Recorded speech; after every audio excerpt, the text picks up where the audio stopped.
Hello everyone, I'm Aristide from Metabolism of Cities, and in this new video I would like to show you our Metabolism of Cities data hub. What does it do, how you can use it, and how you can contribute.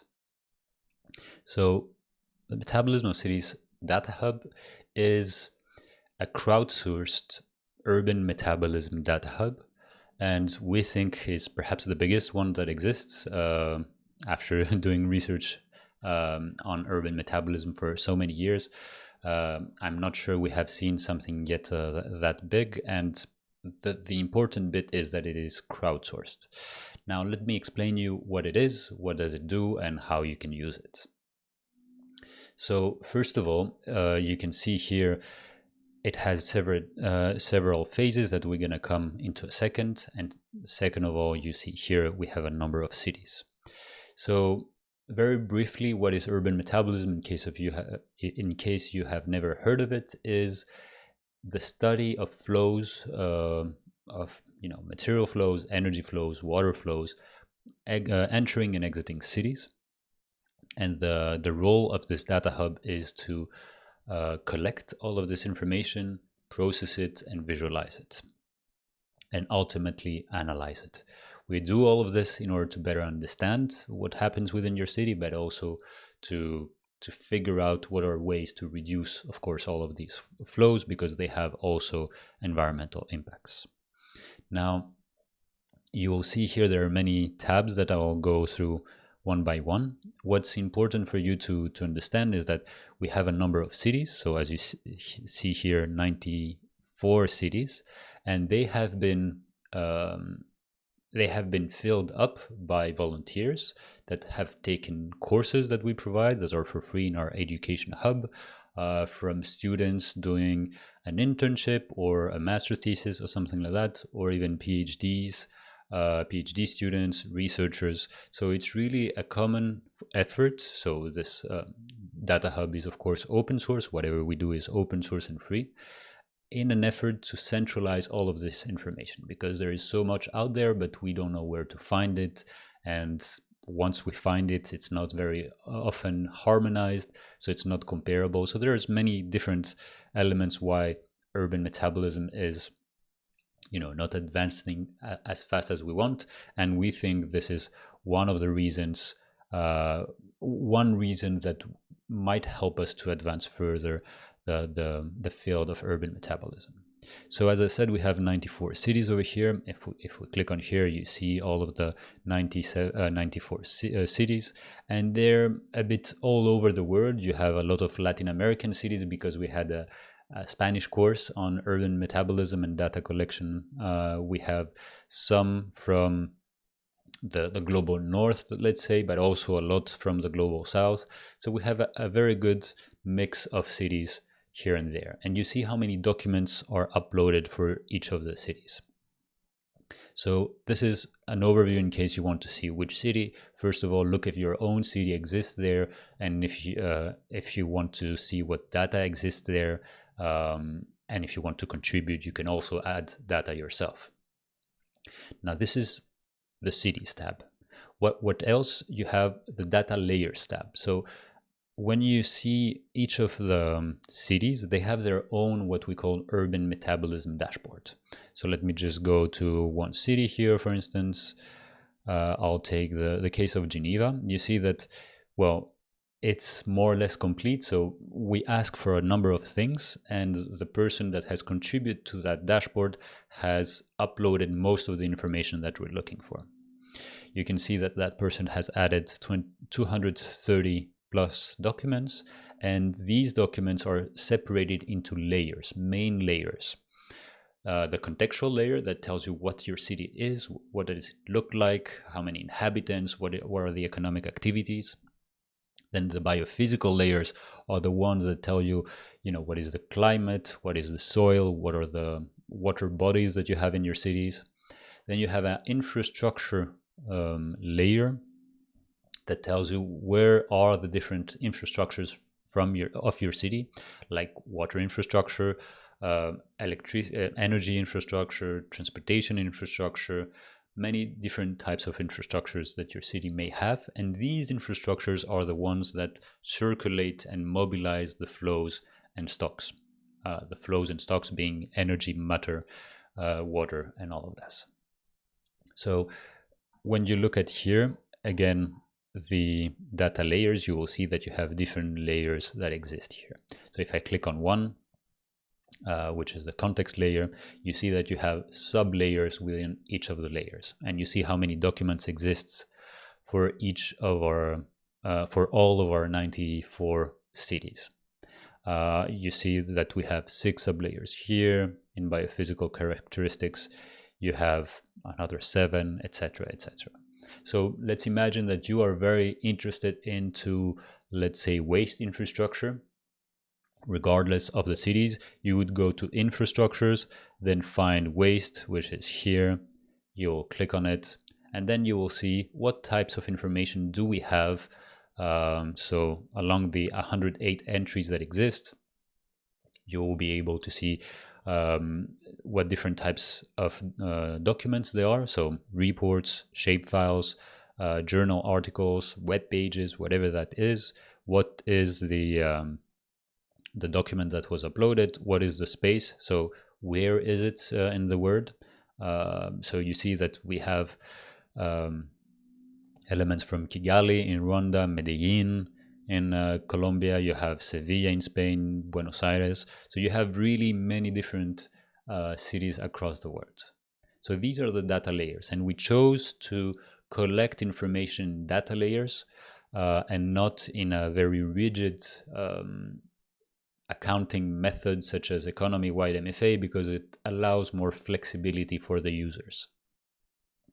Now, data layers are how we collect the data, and then this is what are all of the data that were collected by some certain types, let's say. So we have data sets and maps, which are of course the most relevant ones for most of us.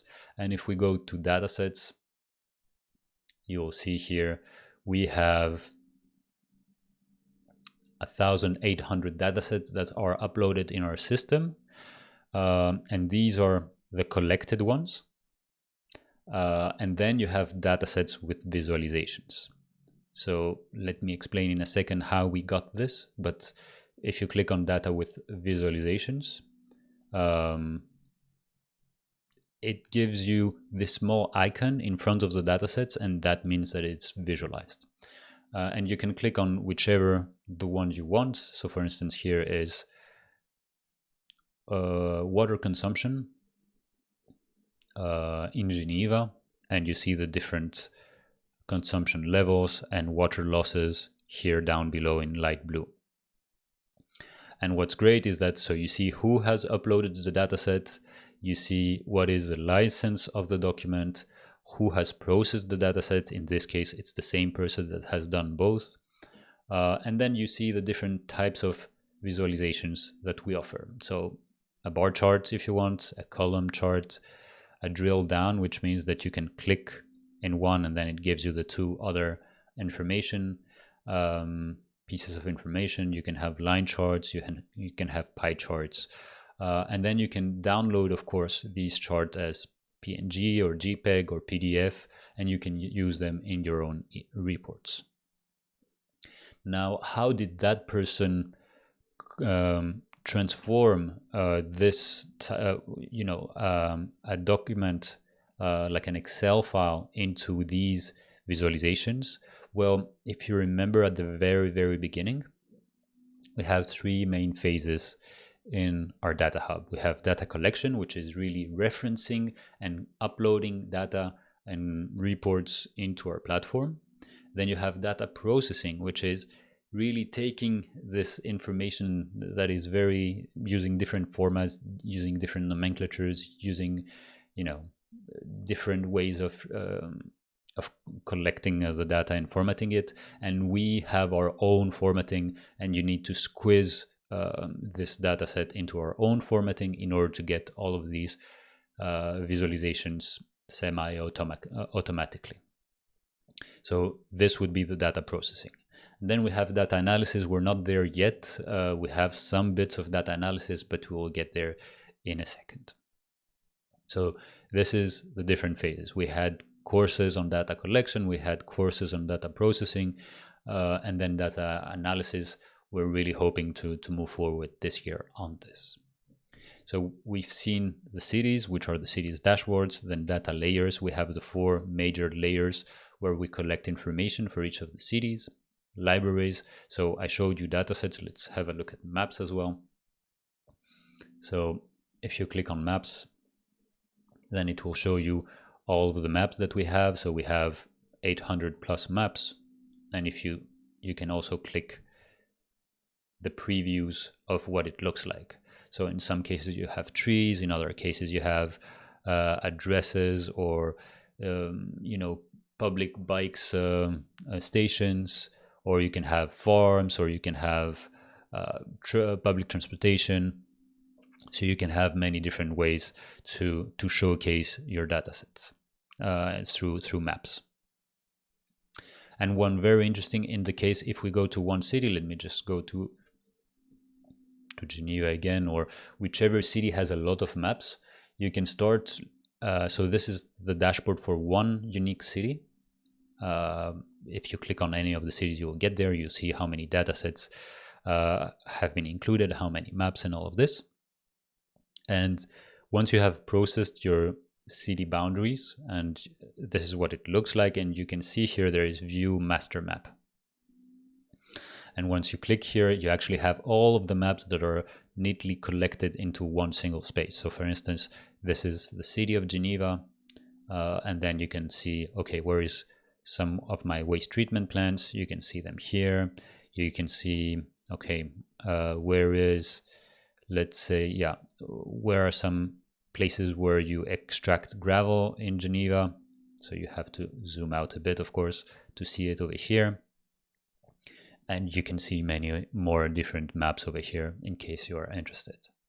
So this is a way to more or less show all of the wealth of information of maps into one single map that we call the master map.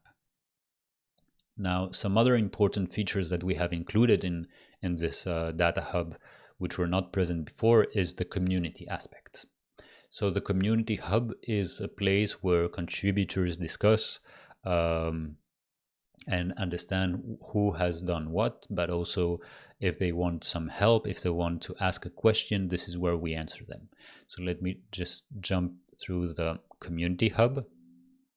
So once again, you have different layers and then sub layers. We have instructions explaining step by step what you need to get for all of these layers and sub layers. So if you go to here, instructions, it will tell you precisely for each of the layers and sub layers what are we looking for, where can you get this type of information, and what you should not include in this.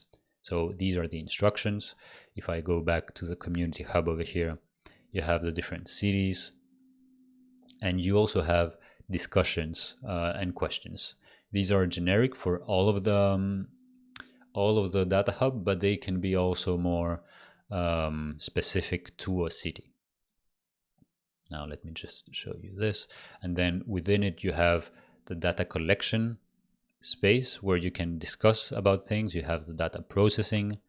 So over here, it tells you what are the different types of information and how you can process it. So you can process a shapefile, you can process some geo-referenced coordinates, you can process stocks and flows data, demographic data, many of these different things. And every time you choose one or the other, you have an Excel, some sample files that tell you how to process this data set. And in case you are interested, of course, we also have courses. So if I click here below, you have courses in Spanish or in English explaining you how to process, how to collect data. In the future, we hope to go forward with the analysis bit. We don't have many elements yet except the data articles. And finally, what I wanted to show you here is the forum. And in the forum, you can find information that exist and that people are asking. For instance, as soon as you want, if you are not registered already, you can sign. Well, I'm signed in already, but over here you would see register. So you can register and then just create a short profile. And over here you can introduce yourself once you have created this profile. And then you can see here what others have asked, what others put forward, and there is a live interaction with our community. So that is what the Metabolism of Cities Data Hub is.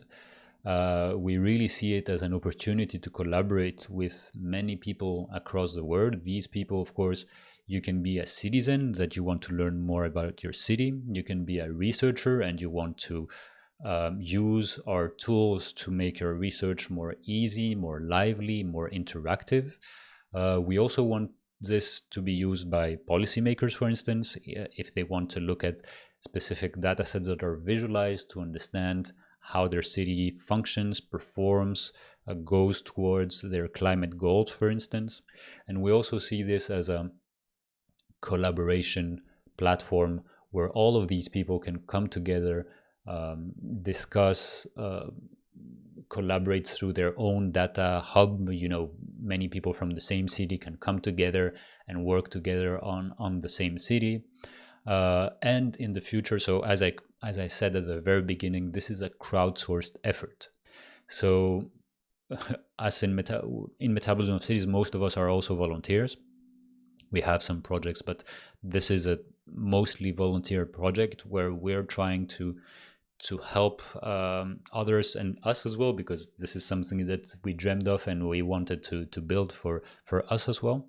And we really encourage to participate in this. We really think that it can bring value to many of us.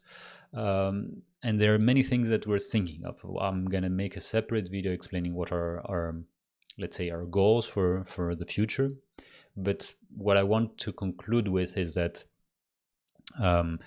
please see this as a place where it's please see this as a central place to collect visualize data and then analyze data. This is an open endeavor, so it really helps to compare cities as well, your city with another city, and it's a community driven platform. So it means that you must also tell us what you want to see there, if you're using it, if some things does not work for you and why. If you would like to say something to one of the other people working into another city and you want to collaborate with them to make a project, that's also possible. And yeah, I mean, this has been a more or less a long-term effort, and we hope to continue this over the years. And we hope that this is also going to be useful for you, for your research, for your education, for policy making, for any type of activities. So thanks again for sticking until the end of the video. I will make another video explaining what we hope to do with the Data Hub in 2021. Thanks a lot and see you soon. Cheers.